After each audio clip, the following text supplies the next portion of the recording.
की गुण की अपेक्षा और सम्यक शुद्धि का एक मूल कारण सम्यक नाम का गुण शाश्वत है, सत्य है, दृढ़ है, प्रमाण।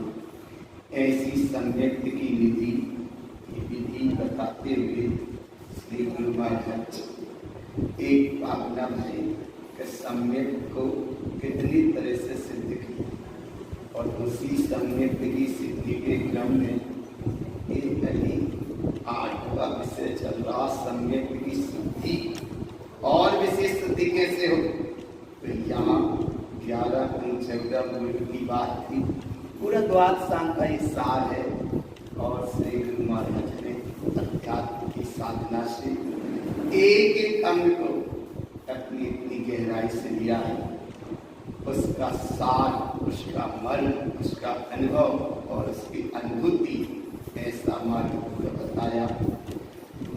जहाँ चल रहे 11 अंग के विषय के पूर्ण होने के बाद 14 पूर्व में चल रहे हैं। 14 पूर्व में भी 11वें पूर्व की 12वें पूर्व की जहाँ तक बात किए थे, अब चलते हैं 12वें पूर्व की अपूर्ण 13वां पूर्व क्रिया विशाल।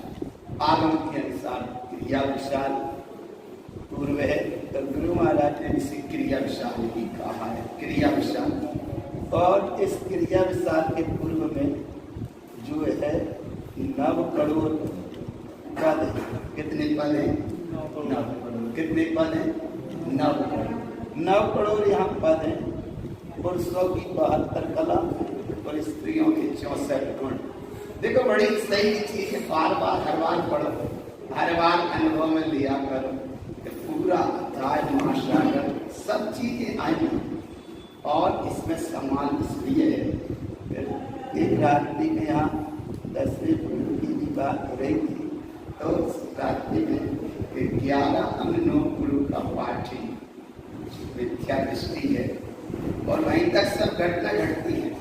10वें पूर्व तो बड़ी अलौकिक दशा है और वो अलौकिक दशा है सम्यक के साथ ही है, सम्यक की महिमा के साथ है, सम्यक के प्रकाश के साथ है। और 10वें पूर्व तो फिर परम दशा की आनंद की उपलब्धि है। जो भी घटनाएं घटना का 9 पूर्व तक की स्थिति बनती है, 10वें पूर्व में तो फिर आनंद ही आनंद है, महासागर है। ऐसी सम्यक की विशेष सिद्धि की विधि है, जहाँ से बस थोड़े और आगे बढ़ जाए तो बस फिर वाणी खिलना है, ऐसी वाणी खिलना है। ऐसा भाव यहाँ बताया और अब बताते हैं उस पूर्व को कि जहाँ एक क्रिया विशाल पूर्व में 9 करोड़ पद, पुरुषों की 72 कला और स्त्रियों के 64 गुण। ये भी बड़ी विचित्र कहानी।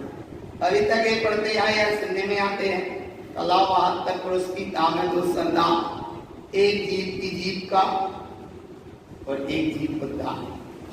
2 कला पुरुष के पास है, एक जीव का पालन और एक जीव का उद्धार। ये सहज सामान्य भाषा में कहते हैं। बाकी सिद्धांत के अनुसार कोई पुरुष करता धरता नहीं है, करता धरता नहीं है, करता धरता नहीं है, लेकिन कहने भी लोग कहते हैं कला 72 पुरुष की तामत दूसरा, एक जीव की जीव का एक जीव उद्धार। तो कब पुरुष जीव का उद्धार करे या जीव का करता धरता है, पर ये सही है।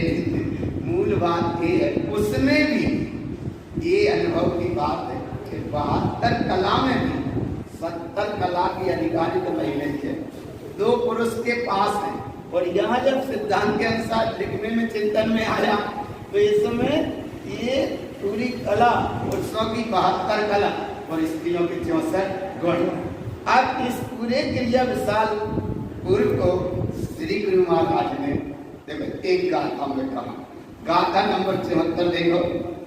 विशल्यम सल्लो तस्य क्रियेते ध्यान सोत्यान परमानंद आनंदम परमात्मा परमं पदम। देखो जहाँ जहाँ सल है वहाँ सब राग है, कोई सा भी राग हो, चाहे फिर गीतरागता के मार्ग का भी राग हो और चाहे फिर गौतम गणधर अगर महावीर के निर्वाण होने के बाद अगर दिन भर रहे तो वो भी एक राग का परिणाम रहा। शाम के जब उन्हें अपनी ही सत्ता का बहुमान आया तब वो केवल ज्ञान दशा उपलब्ध हुई। राग तो राग है, अब ये राग उस तरफ वाला और इस तरफ वाला राग अगर गलत राग भी कहें तो वो यह भाव आग दहे सदा ताते समामित से ये चिर बजे विषय कसाय प्यार अब तो निज पर बेई। एक राग संसार का कारण है।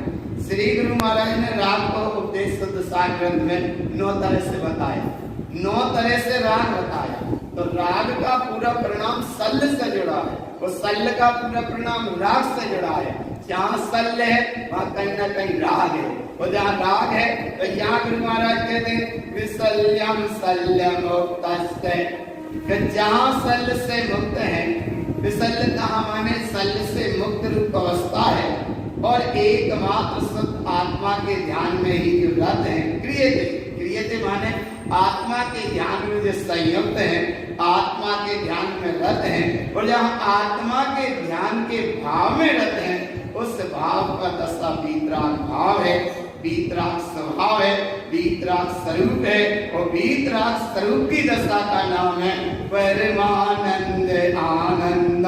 परम आनंद का महासागर आनंद के साथ परिपूर्ण अपने स्वयं अनुभूति का विषय यहाँ बनता है और वह परम आनंद का महासागर जहाँ है तो वही तो तुम्हारा परम पद है, वो ही परम पद है, यही परमात्मा सत्ता है, यही विराट सत्ता है, यही अखंड सत्ता है। ऐसे पूरे क्रिया विशाल पूर्व को श्री गुरु महाराज जिसमें 9 करोड़ पद, पुरुषों की 72 कला और स्त्रियों की 64 गुण, ये पूरा विषय इस गाथा में कहा। आगे अब एक पूर्व और कहा जिसका नाम है त्रिलोक बिंदु सार पूर्व। कौन सा है?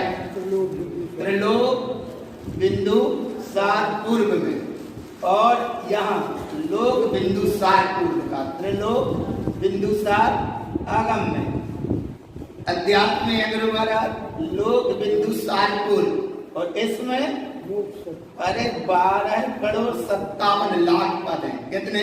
12 करोड़ 57 लाख पद लोक का एवं मोक्ष का स्वरूप है। 36 परिक्रम की भी चर्चा है। बस यहाँ से और विस्तार होता जाएगा। जिनवाणी का विस्तार तो क्या, वो तो अथाह महासागर है भैया। जिनवाणी तो अथाह सिंधु है, जिनवाणी तो अथाह महासागर है। महासागर कहो, महासमुद्र कहो, अविरल अखंड धारा है। तो ये वेद आगे बढ़ते जाते हैं। लेकिन जो 11 अंक 14 पूर्व का विषय पूरा समझना था, ये इस प्रकार से अध्यात्म के भाव से और आगम के अनुसार ये भाव को समझा। ये त्रिलोक बिंदु सार पूर्व में जो बता रहे हैं तो ये त्रिलोक बिंदु सार और आगे बताएंगे लोक बिंदु सार।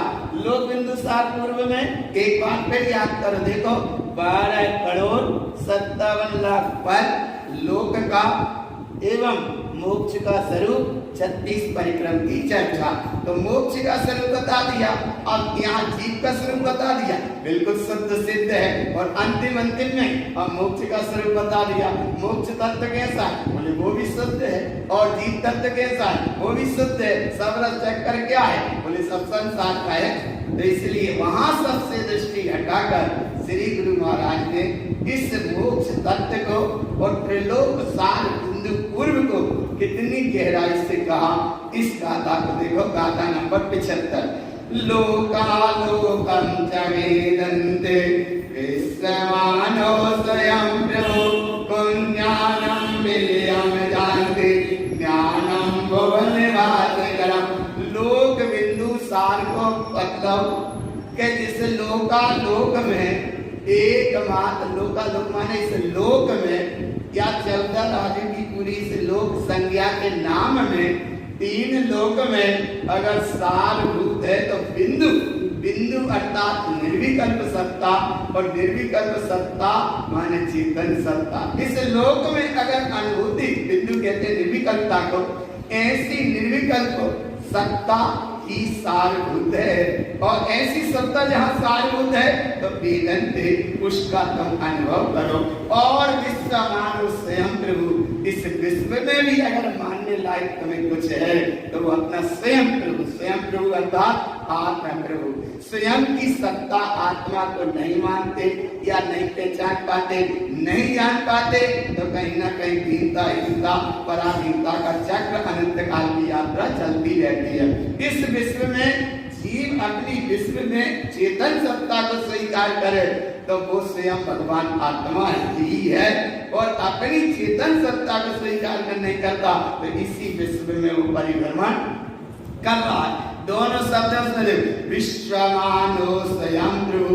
और विश्व किसे कहते हैं? छह द्रव्य के समय को विश्व कहते हैं। और छह द्रव्य कौन कौन से? जीव, पुद्गल, धर्म, आकाश, काल। इन छह द्रव्यों के समूह को विश्व कहते हैं। और उस विश्व में एक जीव आत्मा है। यह जीव आत्मा अगर अपनी जीवत्व सत्ता को जाने तो इस विश्व में उसे पूजवे लायक, मानवे लायक और कोई दूसरी चीज नहीं है। और अपनी विश्व में चेतन सत्ता को ही, स्वयं सत्ता को नहीं जाना तो इस विश्व में कोई भगवान आत्मा दीनहीनता से परिभ्रमण कर रहा है। तो गुरु महाराज यहाँ परिभ्रमण की यात्रा नहीं बता रहे, वो ये यात्रा बता रहे कि इस विश्व में अगर तुम्हें मानने लायक है तो केवल एक अपनी विश्वमानो स्वयं प्रभु, ये विश्व में परिपूर्ण अपनी स्वयं चेतन सत्ता है। और जिस समय सत्ता को माना तो क्या हुआ? पुण्यानम विलयम जानती, अज्ञान को ज्ञान, ज्ञान सब दिला जाता है। और ज्ञानम भुवन भास्करम, ज्ञान का सूर्य, ज्ञान की ज्योति प्रकाशित होती है। और जैसी ज्ञान की ज्योति की महिमा यहाँ आत्मज्ञान से नहीं, यहाँ तो और ऊपर उठे हैं, आत्मज्ञान से, सम्यक ज्ञान से और ज्ञान के भेद से भी ऊपर उठकर वह ज्ञान की ज्योति है जिसका नाम केवल ज्ञान, और केवल ज्ञान से भी ऊपर उठकर वह ज्योति है जिसका नाम है ज्ञान। ऐसी ज्ञान, ज्ञानम, ज्ञान भुवन, जैसे ज्ञान रूप प्रकट है तो भुवन माने एक शरीर वाला भी अंदर में जो भगवान आत्मा ज्ञान स्वरूप है वो भुवन, तीन भुवन। और इधर तीन भुवन ऊर्ध्व, मध्य और अधो। बोले एक बात आ रही है तो एक बात तो आ रही भगवान, लेकिन बात ऊपर उठती आ रही है। कैसी आ रही? अगर ये श्राप का 4 ग्रंथ में गाथाएं सुनी थी, वो श्रद्धान की निर्मलता थी और ज्ञान की दृढ़ता का भाव था।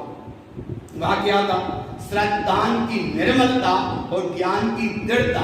और यही बात यहाँ आ रही है तो यहाँ है ज्ञान की दृढ़ता और श्रद्धान की निर्मलता। अब ज्ञान की दृढ़ता से हर चीज का निर्णय कैसे करना? ज्ञान की दृढ़ता। हर निर्णय कैसे करना? ज्ञान से। क्योंकि श्रद्धान के स्टेशन से तुम ऊपर आ गए। और श्रद्धान मान जैसे ज्ञान की दृढ़ता का मतलब क्या? कि प्लेटफॉर्म पे खड़े हो, उसका ट्रेन आने वाली है, उसका नाम है श्रद्धान की दृढ़ता। और ट्रेन आई, अपने बल पे तुम जाकर बैठ गए, जाको नाम है ज्ञान की दृढ़ता। अब तुम रास्ता में सफर करोगे, अपना सामान संभाल कर रखना। क्यों? इसलिए कि चोर बहुत घूम रहे हैं, इसलिए संभाल करना। ज्ञान की दृढ़ता का मतलब क्या?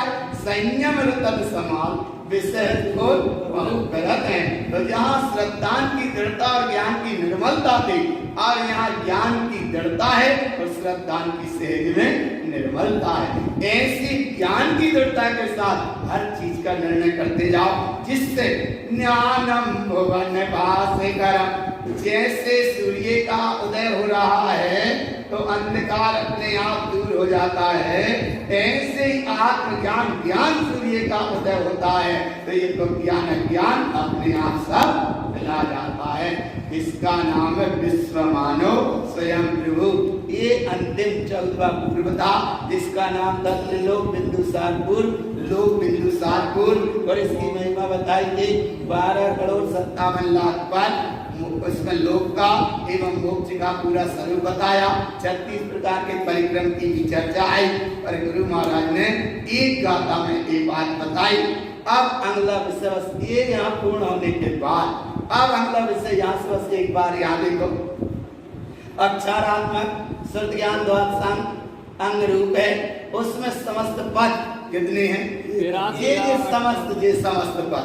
समस्त पद 1 अरब 12 करोड़ 83 लाख 58,005 मध्यम पद है और इनकी महिमा ये अंकों में भी लिखे 1,12,13,58,005 मध्यम पद। अब इसकी ये शब्द में और अंत में हुए। अब इसकी महिमा देखो, पर अब इसकी पूरे विस्तार की महिमा, इस पूरे विस्तार की महिमा परम पूज्य श्री गुरु तारण तरण मंडलाचार्य महाराज का अध्यात्म रहस्य द्वादशांग का पूरा सार केवल एक गाथा में। कितनी गाथा में?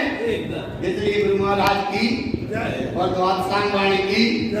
अरे भगवान, पूरे करोड़ों पदों का सार केवल एक गाथा। देखो ये पूरी द्वादशांग वाणी में 11 अंग 14 पूर्व माने ये द्वादशांग वाणी। और द्वादशांग वाणी का मतलब कि जे इसके जो भेद थे पूर्व के 14 भेद थे, ये भेद अब इसमें समा गए दृष्टिवाद। तो जे 11 अंग माने ये पूरे 12 अंग है और ऐसे 12 अंग का नाम है द्वादशांग वाणी की। अरे भगवान, द्वादशांग वाणी की महिमा, ओ वाणी, और ऐसी वाणी की महिमा गुरु महाराज एक अध्यात्म चिंतन में भी, अनुभूति में भी आई। बोले इतना सब तो याद नहीं कर पाएंगे, तुम तो कोई ऐसी गाथा बता दो जिसमें पूरा हमारा अनुभव हो जाए, पूरा अनुभव हो जाए। तब गुरु महाराज ने एक गाथा बताई, अंतिम गाथा। देखो क्या गाथा बताई, अच्छे से पढ़ो इसको। पूर्वम पूर्वे उक्तम च द्वादशांगम समुच्चयम् ममात्मा अंग साधम च आत्मनम परमात्मनम।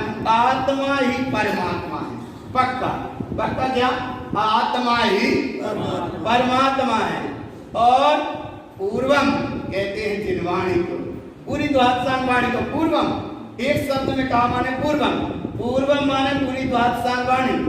ये पूर्वम, पूर्व, पूर्व माने अनंत अनंत जिनेन्द्र परमात्मा, अनंत अनंत आचार्य, अनंत अनंत तीर्थंकर भगवान, अनंत अनंत प्रभु, अनंत अनंत भगवान। बस एक ही बात कहते हैं। क्या कहते हैं? पूर्व। पूर्व माने अतीत, अतीत में बस एक बात कही। क्या बात कही? आदिनाथ ने कही सो महावीर ने, और महावीर ने कही सो बीच के तीर्थंकरों ने कही, और जो इधर तीर्थंकरों ने कही वो आने वाली होगी 24 में विजय तीर्थंकर कहेंगे, एक ही बात कहेंगे। इसलिए भगवान त्रिकाल 24 का जो मतलब होता है, एक भूतकाल की, एक वर्तमान काल की और एक भविष्य काल की। भूतकाल की 24 हो गए, वर्तमान काल की 24 जाती आदिनाथ से लेकर महावीर तक, जाको नाम वर्तमान 24, और जैस 24 में अगले 24 फिर बन गए। जैसे राजा श्रेणी के जीव को प्रथम तीर्थंकर होना है, तो एक भविष्य की और एक वर्तमान की और एक भूतकाल की। अब जब वर्तमान की जो 24 है, वहां उसमें उत्तरपणी काल में, चौथे काल में बात 24 होगी, राजा श्रेणी के जीव प्रथम तीर्थंकर होंगे। तो जब 24 हो जाएगी कौन सी? भूतकाल की, और बात 24 हो जाएगी वर्तमान काल की, और वह 24 जो होगी वर्तमान काल की, फिर वही 24 में एक 24 और बन जाएगी। तो ऐसा क्रम चलता रहता है। इस काल की व्यवस्था अनंत काल से व्यवस्था चल रही भैया। थोड़ा सा अपन समय मिला है, ऐसे समय में बैठकर उस समय सार स्वरूप भगवान आत्मा का अनुभव करो कि ये अनंत काल से अनंत प्रभु की इस जीवन ने देशना। भगवान जिसे घर से जाना है माने जानो, और तुम पहुंच भी जाओगे तो उसे रोक नहीं सकते। राजा राणा भातियन के और मन्ना सबको अपनी अपनी, कौन सा बात ठीक रहे? तुम पहुंच जाओगे, बात बदल सकते का? अरे कुछ नहीं हो सके। भगवान दलवल देवी देवता, माँ के पिता परिवार और मरती प्रिया जीव को कोई न राखा नहार। ऐसा यहाँ बैठ के अनुभव करो, जाको नाम है ज्ञान समुच्चय सार। और ऐसे ज्ञान समुच्चय सार में तुम सुन रहे इतना पूरा वैभव, अंतिम का गाथा का ये भाव चल रहा है। और जहाँ पूरी द्वादशांग वाणी का सार परम पूज्य श्री गुरु महाराज एक गाथा में कह रहे हो, और इसी समय अगर कहीं फोन की घंटी बज जाए तो भगवान आत्मा के सर गए, बोले जा तो बाद में भी सुन ले, कहीं बे चले गए तो बे चले ही गए, या कुछ होना था हो ही गया।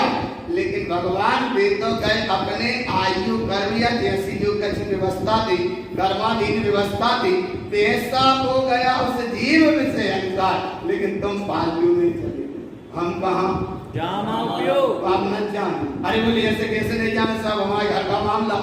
अरे वो तुम्हारा घर का मामला नहीं है, सच्चा घर का मामला है। गलत बहुत दिन बीते, नाम अनेक धराए, पर हम कभू ना निज घर आए। आज बड़ी मुश्किल से निज घर आने का टाइम मिला, और जब निज घर आ ही गए तो हम क्यों बाहर जा रहे, और बाहर चले ही जाते हैं तो जो अपना घर छोड़ के गया उसका नाम है वो दूसरे के घर गया, और दूसरे के घर गया उसका मतलब वो कोई घर हो गया। कौन हो गया? बेघर हो गया। और बेघर वालों के लाने तो कोई किराए से मकान भी नहीं दिया। इसलिए भगवान बेघर माने अपना छोड़ा, बेघर हो गए, तो बेघर नहीं होना, हम अपने घर आए और अपना घर का हमने स्वयं निर्णय किया, अपने घर को हमने जाना, अपनी निसंग चेतन स्वास्थ्य सत्ता को हमने जाना। और जब ऐसी चेतन सत्ता को जाना, इस अवस्था का नाम ही है पूरी द्वादश वाणी का सार। और जिनेन्द्र परमात्मा ने कहा गोरी, और ये ही है जिनवाणी। पूर्वम माने जिनवाणी, पूर्व माने अनंताचार्य, अनंत तीर्थंकर भगवान, सब एक ही बात कहते आए कि भैया बस एक बात पर अनुभव करो, ममात्मा अंग सार्धम चा। एक जिनवाणी में आया ममात्मा अंग सार्धम चा, और यहाँ भी अष्टांग का पर्व में आता है, या बार बार प्रतिदिन एक ही चर्चा आ रही है, निसंक रहो एक में, निश्चितात्म एक में। ये आत्मा की मुक्ति, आत्मा की मुक्ति है। ममात्मा अंग सार्धम चा, बस इसमें निश्चल होकर, बस निश्चिल हो गए, इसका नाम है आत्मा ही परमात्मा। आत्मा ही परमात्मा है। एक विषय एक पूरी द्वादश वाणी का यहाँ होगा, सम्यक की शुद्धि के साथ आगे चलते हैं। अब एक विषय एक पूरा भी अगर याद ना रहे तो एक शब्द याद पक्को करियो, श्रुतम देव देवम शुद्धात्म। याद हो गया? श्रुतम देव देवम शुद्धात्म तत्व। श्रुतम माने जिनवाणी, जब पूरी जिनवाणी। श्रुतम माने जिनवाणी, किसने कही? देव। देव माने अरहंत प्रभु। श्रुतम देव देवम, इनने वाणी कही तो वह वाणी का थी शुद्धात्म तत्वम। श्रुतम देव देवम शुद्धात्म तत्वम। आगे सुनो, बोलने की बताई और बोल भी जाओ तो भैया प्रयास करिए वाला। पूरी इतना सार करोड़ों करोड़ों पद का सार श्री गुरु महाराज ने एक एक गाथा में बताया, और अब एक गाथा का पूरा सार एक गाथा में बताया, और पूरी जब एक गाथा को भी सार केवल एक अक्षर का बताया, एक चरण में। कौन सा चरण? श्रुतम देव देवम शुद्धात्म तत्वम। जय की जाप करो, ओम नमः सिद्धम की जाप करो, ओंकार मंत्र की जाप करो, बड़े मंत्र की जाप करो, और जाप तो सब करो, लेकिन जा जाप श्रुतम देव देवम शुद्धात्म तत्वम। और सब जाप में ये जाप भी नहीं, ये तो होते कि जिनने दे दे से वही करन लगे। अरे जाप महामंत्र नमोकार मंत्र की जाप करो। ओम मिरियम श्रियम अनंत सर्वन्नम सिद्ध सिद्धम ध्रुवम जयम स्वयं जयम जयम उत्पन्नम जयम, जाकी जाप करो। ओम नमः वन सिद्ध नमो नमः, जाकी जाप करो। और जय शून्य समाधि उत्पन्न साई, जाकी जाप करो। ओम नमः सिद्धम, जाकी जाप करो। और श्रुतम देव देवम शुद्धात्म तत्वम। या माला फेरो, या माला फेरोगे तो माला माल हो जाओगे, क्योंकि भीतर माला ही माल भरा है। यहाँ बाहर का संसार की बात नहीं, यहाँ अपने चैतन्य स्वभाव की बात है। ये विषय यहाँ तक अब पूर्ण होता है। बस एक विषय पूरा था, कौन सा? पूरी द्वादश वाणी का सम्यक की शुद्धि के उन विषयों में ये विषय यहाँ चला, और ये विषय चला था। इस विषय का नाम यहाँ तक था, ये कम से कम भगवान 10वां कौन सा विषय थे? 10वां विषय यहाँ तक आ गया, पकड़ में सबको। चले आगे अब बोलो गुरु महाराज की धीरे से बोल रहे हो। अरे पूरे तो सांग वाणी बता दे भगवान और गुरु महाराज के अनुसार, आगम के अनुसार। देखो आगम के अनुसार और गुरु महाराज का इसलिए हम बार बार बताते हैं कि पूरे आगम को तुम पढ़ो। और ये गुरु महाराज का ये हरी हरी लाइन ये सब गुरु महाराज के सूत्र हैं और इन गुरु महाराज के गाथा के सूत्र हैं। आगम को किस तरह से गुरु महाराज ने पूरे अध्यात्म में जोड़ा, ये पूरे आगम महासागर को कैसी गहरी अध्यात्म में जोड़ा। और अध्यात्म में जोड़ने के बाद भी पूरा का निचोड़ सार कितना बताया, कितने पदों का? 1 अरब 12 करोड़ 83 लाख 58,005 मध्यम पद। इनका पूरा सार काय में बताया? एक गाथा में। और एक गाथा का भी अनुभव और एक चरण में बता दिया। किस में बता दिया? एक चरण माने सतम देव देवम सुदाप्तम। तो ऐसे सतदेव महादेवाणी की और श्री गुरु बाबा की और ज्ञान समुच्चय सार कंदाधिराज की। तो आज सांग का सार भरा है ज्ञान समुच्चय सार में। देखो जागो उठो देख लो क्या रखा है संसार में। काय में सार? बात सांग का सार। और ऐसा सार बताने के साथ अब अगला विषय यहाँ चलता है। अगला वर्ष सम्यक्त का विषय है, इसकी महिमा देखो। एक विषय और आएगा जिसमें नीचे लिखिए ये 4 आराधना। ये 4 आराधना देखो, पहली सम्यक दर्शन की, दूसरी सम्यक ज्ञान की, तीसरी सम्यक चारित्र की। ये 4 आराधना और पूरा भगवती आराधना ग्रंथ का सार ये 4 आराधना और चरणानी योग ग्रंथ का जितना सार है ये 4 आराधना की सिद्धि तो है। पहली आराधना सम्यक दर्शन की, दूसरी आराधना सम्यक ज्ञान की, तीसरी आराधना सम्यक चारित्र की। अब पूरी भगवती ज्ञान आराधना ग्रंथ का शिवकोटि महाराज का ग्रंथ का या वो चरणानी योग से संबंधित जो पूरा विषय है, गुरु महाराज ने उस 4 आराधना को केवल 2 गाथा में कहा। कितनी गाथा में कहा? कितनी गाथा में? 2 गाथा में। देखो 2 गाथा पढ़ो। गाथा नंबर 77, 78 और 79। ये 2 गाथा, 3 गाथा में पूरा अनुभव बताया। देखो बस गाथा का सार है। सम्यक दर्शन सोतम चा ज्ञानम सोत ध्रुवम चरणम सोत पदम साधम सहकारेण तपम ध्रुवम। 4 नाम लिखे। देखो सम्यक दर्शन सोतम, सम्यक दर्शन सुख और ज्ञानम सोतमयम ध्रुवम। सम्यक दर्शन, सम्यक ज्ञान, मयम ध्रुवम, चरणम माने सम्यक ज्ञान, शुद्ध पदम माने चैतन्य पद में, आत्म पद में ये प्रकट होते हैं। इसलिए इनकी साधम साधना करो। भाई की साधना करो। अच्छा जैसे साधना का भाव पकड़ ले जल्दी से जाए।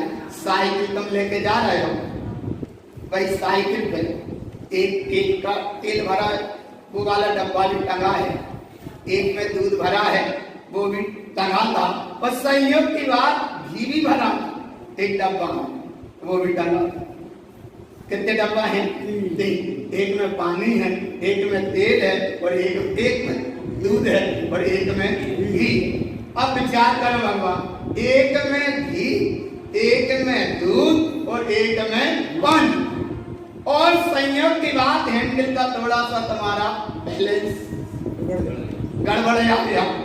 और जब बैलेंस बिगड़ गया तो साइकिल के साथ धीरे से गिर पड़े। अब गिर पड़े, देखो समझना देखो, क्योंकि ऐसे गिरो ना कभी, केवल भाव समझ लो। गिरे और तीनों डब्बा के ढक्कन खुल गए। अब सबसे पहले कौन सा डब्बा समझ लो? कितने समझदार जैसे भी तो कप्ता संस्कृता के लक्षण दिख गए। तीनों डब्बा के ढक्कन खुल गए और सामने देख रहे हो, माने उसका जो द्रव्य वस्तु है वो दिख रही है। पानी भी फेंकता दिख रहा है और दूध भी फेंकता दिख रहा है और घी भी। अब कौन सा डब्बा सबसे पहले उठाओ? अच्छा ठीक है, समझ घी का डब्बा क्यों उठाएंगे? क्यों? पानी की बोले कीमत नहीं। बात अलग है, प्यास लगे तो घी नहीं पिएंगे, पानी पिएंगे। कीमत काय की है? अच्छा, कीमत काय की है? अरे जंगल में तो रास्ता भूल जाओ, एक तीन भरा तुम्हें कोई घी दे, इसे पियो पानी, जैसा तुम्हारी प्यास बुझ जाएगी। बोले भैया एक तीन घी की जरूरत नहीं है, अगर तो एक लोटा। तो कीमत काय की है? पानी जो वहां का समेट रहे अच्छा वहां पे चला, अरे भगवान, इसीलिए कहते ज्ञान कैसे काम करता है कि घी का डब्बा पहले उठा रहे हो, दूध का डब्बा बाद में उठा रहे हो, तो पानी का डब्बा तो उठा ही ले एक जाए तो। और एक बूंद में कितने चीज है? पानी की बिना छनी बूंद में कितने हैं? वैज्ञानिक दृष्टि के अनुसार 36,450 बूंद में, और जैन दर्शन के अनुसार वह संख्या जीव राशि। अब विचार करो कि जिसमें जीव राशि और सामने देख भी रहे हो, पानी के बिना सब शून्य है, लेकिन उठा पा रहे हो घी उठा। तो घी उठाने का मतलब क्या है? अरे इन तीनों वस्तुओं से भी हट जाओ। सबसे पहले तो तुमने बैलेंस को संभाला, नहीं समझ पाए तो वो गिर गए डब्बा, उठा रहे हो, और उसके उठाने के साथ तनक चोट भी लग गई थी। अब चोट पहले दिख रही है कि घी पहले दिख रहा है? तनक लग गई थी क्या? चोट लगी। आप डब्बा घी का दिख रहा है कि चोट पहले दिख रही है? अच्छा, चोट पहले दिख रही है। इसीलिए तो गुरु महाराज करे भगवान एक बार तुम्हें बहुत चोट लग जाए, ध्यान के कारण गिरता आया थी, नाना गतियों में गिरता आया, नाना गतियों में भटकता आया, नाना अवस्थाओं में नाना पर्याय में दीनहीन बना रहा, चोट पे चोट लगती रही, लेकिन कभी इस चोट का बोध नहीं हुआ। यहाँ श्री गुरु महाराज कहे अगर चोट पे चोट कर सकता है तो उसका नाम है सम्यक दर्शन की शोध। सम्यक का नाम कैसा है? वो सम्यक दर्शन शोधम चा ज्ञानम शोध मयम गुरम चरणम शोध परम साधम। साधम माने इनकी साधना करो, जैसे वहां डब्बा सामान रहते ऐसे अब यहाँ सम्यक दर्शन, सम्यक ज्ञान, सम्यक चारित, इनकी महिमा पदम माने चैतन्य पद की साधम तुम साधना करो, और सहकारिण तपम ध्रुवम, तप भी उसमें साथ रहता है। देखो कैसे तप रहता है। सम्यक दर्शन प्रगट अवस्था है, सम्यक ज्ञान प्रगट अवस्था है, और चारित्रिक प्रगट अवस्था है। इन तीनों अवस्था को जो संभाल के सेक दी, सेक माने ताप, सेक का मतलब ताप, ताप सेक का मतलब ताप, ताप माने गरम, गरम माने इनका टेम्परेचर डाउन ना होने दी, उसका नाम है तप। तप माने ताप। तो एक तप कैसा? बोले दर्शन ज्ञान चारित्र की जो निधि प्रकट भई, उस निधि का नाम है साधम, और उसको जो संभाले रहे, खिसकन ना दे, ताप देता रहे, उसका नाम है सम्यक तप। अच्छा, सम्यक तप क्यों कहा? बोले इसलिए कहा, देखो क्यों कि सम्यक तो तप का नाम है इच्छा निरोधा तप। इच्छा का निरोध होना उसका नाम है तप। तो जो इच्छाएं कहीं चली जाए, उन इच्छाओं को रोकता रहे, वहां का नाम है तप। यहाँ नाम दिया है सहकारिण तपम ध्रुवम। ऐसा सम्यक दर्शन, सम्यक ज्ञान, सम्यक चारित्र और सम्यक तप, इसका नाम है चार आराधना। और चार आराधना की भावेन भाव शुद्धम चा, भावना भाव, भावना काय की भाव। अच्छा, ऐसी भावना मत बात करें, पड़ोसी के गाड़ी आ गई, अरे बोले पड़ोसी की आ गई और हमरे हैं, अच्छा वो कब तुम्हें बेटा कौन ना, तो अगर ईर्षा भाव हो गया कि जाकी गाड़ी में चला जा, आगे पंचर हो जाए, खाए हमें नहीं बैठा। अरे तो ये ईर्षा के परिणाम से थोड़ी कल्याण करना, तुम भी प्रसाद करो ना, तुम्हारे पास नहीं। अरे बात चीज की बात नहीं है यहाँ भगवान, यहाँ वो भावना भाव कि अनंत सिद्ध मोक्ष चले गए।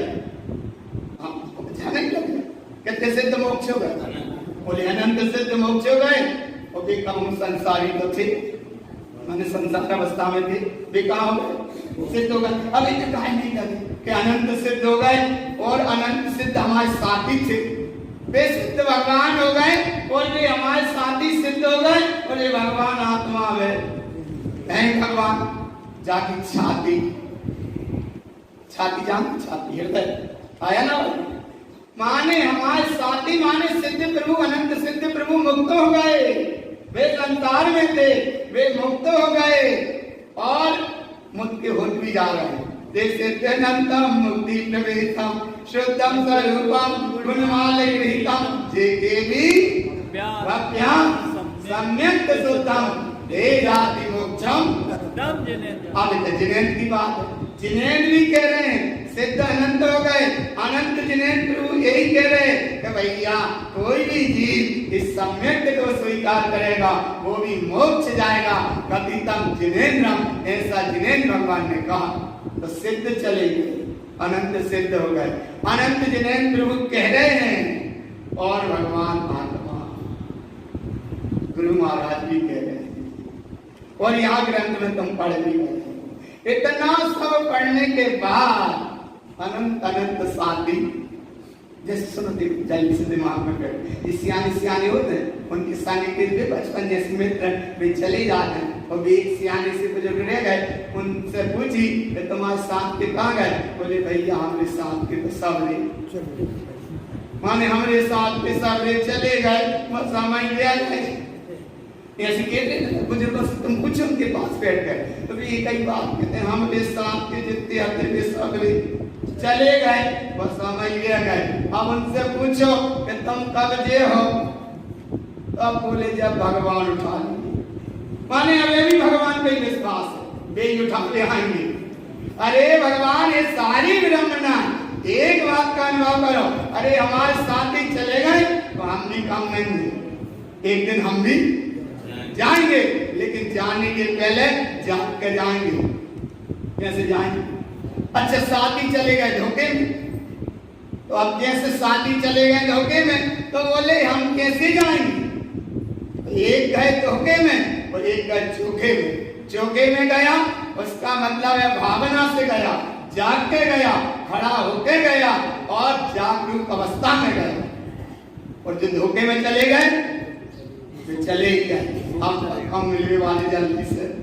इसलिए भगवान साथी जाने के पहले ऐसी जागरूक सत्ता का अनुभव करो और ऐसी भावना भाव और इतना संकल्प करो कि कम से कम घर से जाएं तो पहाड़े को कह दो ना जा, फिर भी नहीं आवाज निकालते, अरे बोलो बोलो बोलो, अनुभव हो जाए भगवान ऐसी भावना भाव कि हम घर से जाएं लेकिन खड़े होके ना जाएं। कैसे जाएं? खड़े होके। महावीर स्वामी खड़े होकर निकले थे, पक्का है, राजपाट के राजकुमार थे, लेकिन कैसे निकले? खड़े होकर गए। आनंद स्वामी कैसे निकले? अरे कह तो दो हो, आनंद स्वामी महाराज कैसे निकले? खड़े होकर निकले। महावीर स्वामी कैसे निकले? खड़े होकर निकले। और पूरे 24 तीर्थंकर भगवान कैसे निकले? घर से खड़े होकर निकले। अरे मंदिर भी मार दिया और पट्टन दल चले ग्रंथ जोड़ ग्रंथ वैदास, वे सब खड़े खड़े होकर गए। हमारे तीर्थंकर भगवान खड़े होकर गए और गुरु महाराज खड़े होकर गए और अपनी तैयारी खड़े होकर जाओगे जय जयकार हो, और आड़े होकर जाओगे हाहाकार हो। खड़े होकर गए हाहाकार, खड़े होके गए जय जयकार, आड़े होके गए मिथ्यात्व की अवस्था और खड़े होके गए सम्यक की अवस्था। इसलिए कैसा जाना ठीक रहेगा? खड़े होके।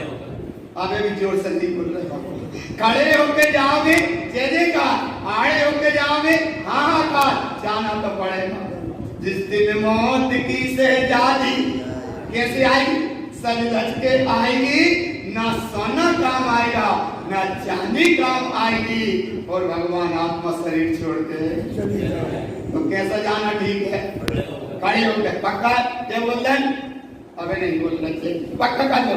सम्मित की भावना के साथ जब खड़े हो गए, दर्शन की भावना, ज्ञान की भावना, चारित्र की भावना, तप की भावना और साधना से जो संयुक्त है उसका नाम है आंगन।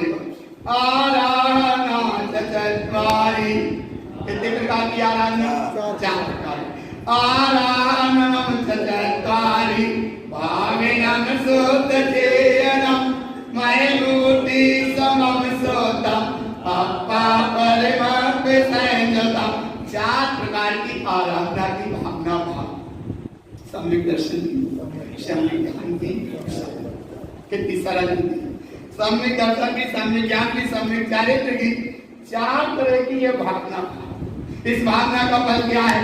देखो भाव, भाविनम शुद्ध चेतनम, चैतन्यता की भाव से भावना भाव, अचेतन्यता की आराधना से भावना मत भाव। एक माँ हॉस्पिटल में भर्ती है, अंतिम श्वास चल रही है, संयोग की बात, बेटा दौड़ा दौड़ा जा रहा है और उससे किसी ने रास्ता पूछा, उसने कि भैया अस्पताल कहाँ है, जल्दी पहुंचने। कोई मन चला जैसा व्यक्ति खड़ा होगा, उसने बता दी कि भैया इतने से जाओ, जल्दी वहां पहुंच जाओ। वो भागा भाग रहा था, दौड़ रहा था, वो जल्दी जल्दी भागा भागा वहां पहुंचा। पहुंचते पहुंचते 5-7 मिनट लेट हो गए। सीधा वो पहुंच सकता था 1 मिनट में, और उसे घुमा दिया तो 7 मिनट में वो वहां पहुंचा। और जैसे ही वहां पहुंचा और देखता है कि जैसे ही वहां डॉक्टर लोग भी खड़े हैं, वो मारिस पलंग पर और बस 2 मिनट पहले जिसका समझ लो श्वास छूट गई। श्वास छूट गई माने आत्मा का आपको जाकर भावना भाता है। और अब बताओ बेटा, माँ के हृदय पे कितना सिर रख के रोई, लेकिन अब माँ की भावना मिलने वाली क्यों नहीं? कि माँ, डॉक्टर ने कहा कि तुमने तनक सी देर कर दी। अरे तो बोले देखो सिद्धांत के अनुसार जो निश्चित है वो निश्चित है, लेकिन भावना समझो, केवल भावना, ये भावना कि तुम 2 मिनट पहले वाला जाते तो माँ की खुली आंख और चलती श्वास और माँ की भावना की धड़कन तुम्हें मिल जाती। तो बोले इतने देर क्यों कर दी? तो बोले 2 मिनट की बात कर रहे। उसने खड़े होकर देखा, अरे बोले मैं तो इस चौराहे पे खड़ा था और सामने वाली में हॉस्पिटल, और मैं इतना दौड़ता भागा, बगल में हॉस्पिटल जहाँ 1 मिनट में पहुंच सकते थे, बोले 7 मिनट में पहुंचा। तो क्या हुआ? तो वो उस व्यक्ति ने रास्ता और अगर वो रास्ता सही बता देता और ये बता देता कि भैया हमें पता नहीं, और कोई से पूछ, तो वो पड़ोसी से दूसरे से पूछता लेता। लेकिन इसीलिए भावना कितनी उत्कृष्ट होती है। आपको कितना ही सिर रख कर माँ के हृदय पर रोता रहे, लेकिन अब माँ की वह भावना मिलने वाली देखो कैसी नहीं है। भावनम सोचेयनम, ये भावना मिलने वाली नहीं है। इसीलिए भगवान किसी को भी तुम बुद्धि पूर्वक रास्ता सही बताओ तो सही बताना। सम्यक दर्शन, सम्यक ज्ञान, सम्यक चारित्र, ये है मोक्ष का मार्ग। अगर तुमने सच्ची रास्ता बताई तो सही रास्ता पाई और वो पा जाएगा। और कहीं तुमने जीव को विद्या दर्शन ज्ञान चारित्र ये रास्ता उसे पकड़ा गई तो बेचारा भटकता रहेगा, और इतना भटकता आया और संयोग की बात अंतिम समय यहाँ उपदेश मिल रहा, और वो भटक कर जब तक आया जब तक यहाँ समय पूरा हो गया।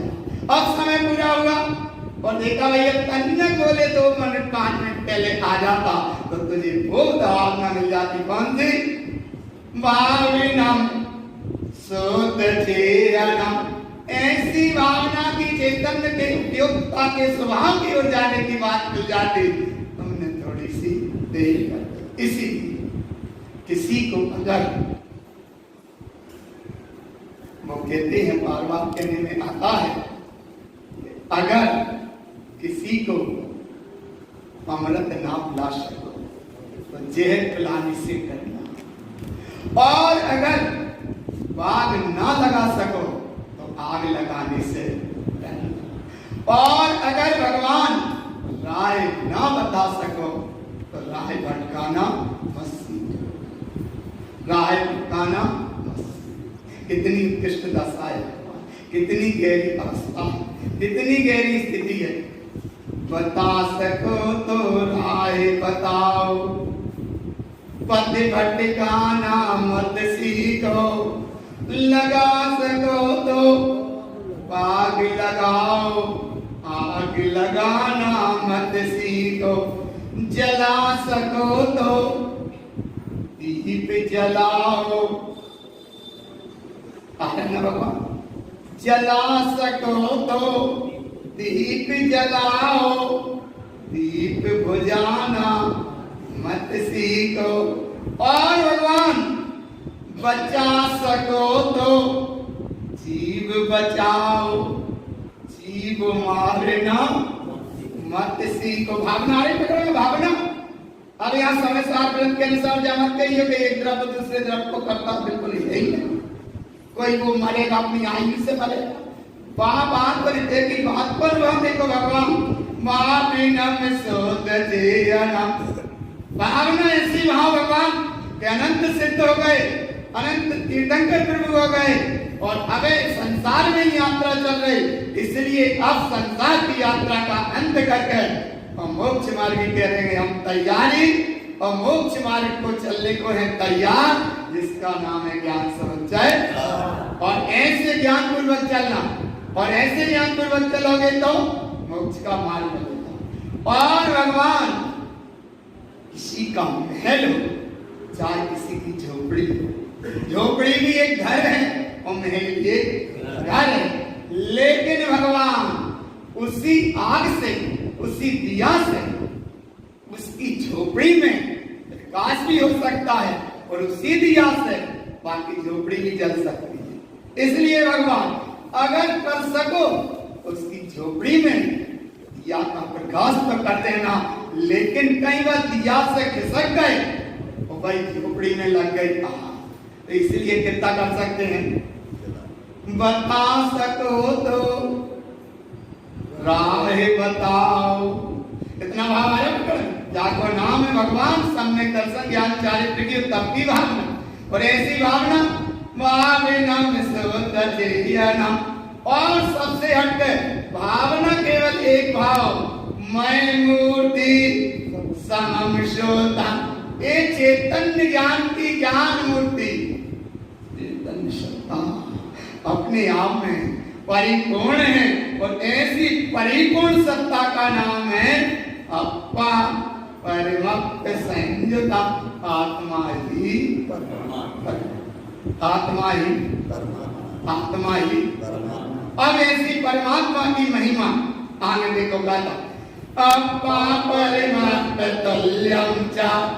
आत्मा वो कहते हैं उसमें वर्णी जी ने वो लाइन लिखी है, मम स्वरूप है सिद्ध समान, मम स्वरूप है सिद्ध समान। और गुरु महाराज कह रहे हैं सिद्ध के समान हो तो ठीक, लेकिन तुम सिद्ध के समान नहीं सिद्ध ही हो, क्योंकि समान में बड़ा अंतर आ जाएगा। समान में माने जैसे वे वैसे हम, जैसे हम वैसे वे वैसे वे वैसे हम।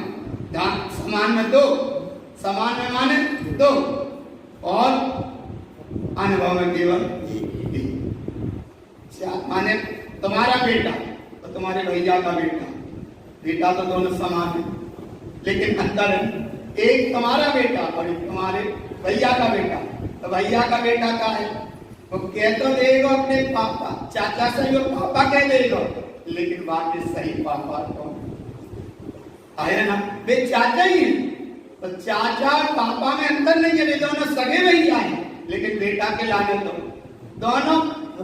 दोनों के लिए बेटा तो समान है लेकिन फिर भी समान है। पर यहाँ गुरु महाराज कह रहे हैं समान में भेद है और अनुभव में अभेद है। अनुभव में केवल बेटा माने बेटा, पर ऐसे बेटा की महिमा क्या है, वो बेटा माने। गुरु महाराज यहाँ कह रहे कवर्णी जी ने कहा ठीक है, एक अपेक्षा ठीक है कि मम स्वरूप है सिद्ध समान। कारण स्वामी महाराज कह रहे सिद्ध के समान हो या भेद है, और तुम सिद्ध ही हो जो अभेद है। और ऐसी अभेद अवस्था का नाम तुल्यम चा। अरे आत्मा ही परमात्मा है, परमात्मा है माने है। तो बोले कौन के समान है? बोले यहाँ कोई की समान की जरूरत है माने। देखो कितना बड़ा प्रमाण। तुल्यम चा। और कैसा है? परमानंद नंदितम, परम आनंद के महासागर में जो हिलोरे ले रहा है, ऐसा वह परम महासम्राट सत्ता अपने आप में परिपूर्ण सत्ता है, परिमानंद नंदितम। और कैसी है? परिमात्मा परिमं शुद्धम, परम शुद्ध है। और कितनी शुद्ध है? ममलम निर्मलम, कितनी शुद्ध है। पानी की शीतलता कितनी शुद्ध है, क्योंकि वहां का स्वभाव रूप गुण है, बाकी व्यवस्था ही यही में है। ऐसे जब भगवान आत्मा की व्यवस्था जाके जय में है। बोली आत्मा को एक आत्मा निकाल के, अरे भगवान जब बताने की चीज नहीं है तब चीज अनुभव की है। सिद्धों के समान केवल एक प्रमाण दे देते हैं, लेकिन भगवान जहाँ समान और प्रमाण जिनसे भी परे हो जाओ, उसका नाम है अनुभव। और हर चीज का अनुभव काय से करना। यहाँ काय का निर्णय हुआ है?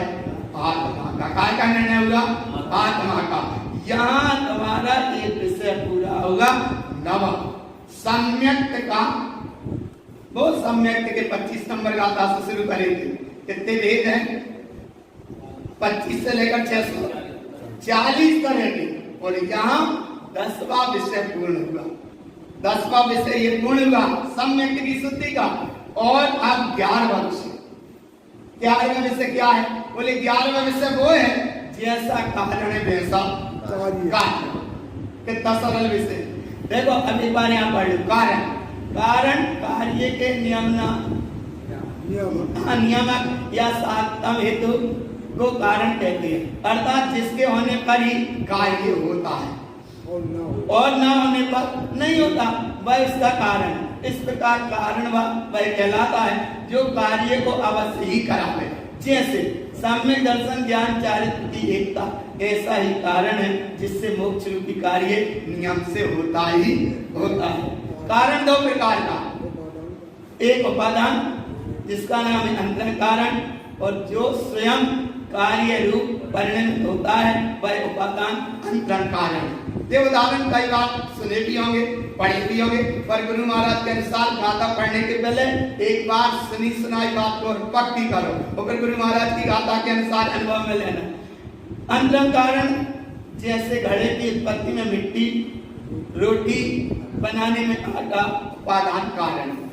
आगे दूसरा निमित्त, ये बाह्य कारण जो कार्य के होने में सहयोगी हो, जो स्वयं कार्य रूप परिणमित ना हो, परंतु जिसके बिना कार्य नहीं होता, वह निमित्त बाह्य कारण है। जैसे घड़े की उत्पत्ति में कुम्हार, उसका एक चार, पानी आदि, और रोटी बनाने में रसोईया, पानी, चकला, बेलन, तवा, अग्नि आदि, ये विषय। और इसके भी फिर भेद बने। निमित्त कारण भी दो तरह का है। एक है उदासीन निमित्त। उदासीन निमित्त का मतलब देखो, अध्ययन करने में पुस्तक, प्रकाश आदि एक उदासीन निमित्त है। और एक है प्रेरक निमित्त। प्रेरक निमित्त का मतलब है अध्ययन करने में अध्यापक प्रेरक निमित्त है।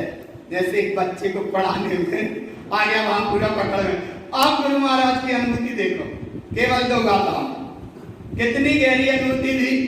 देखो कैसी, कैसा कारण होता है वैसा कार्य होता। देखो कैसा होता, कारणम कार्य से दम चा, जम कारणम कार्य उत्तमम, सकारणम कार्य से दम चा, कारणम कार्य सदा अवोदय, कारणम दर्शनम ज्ञानम, चरणम शुद्ध तपम ध्रुवम, शुद्धात्मा चेतना नित्यम, कार्यम परमात्मा।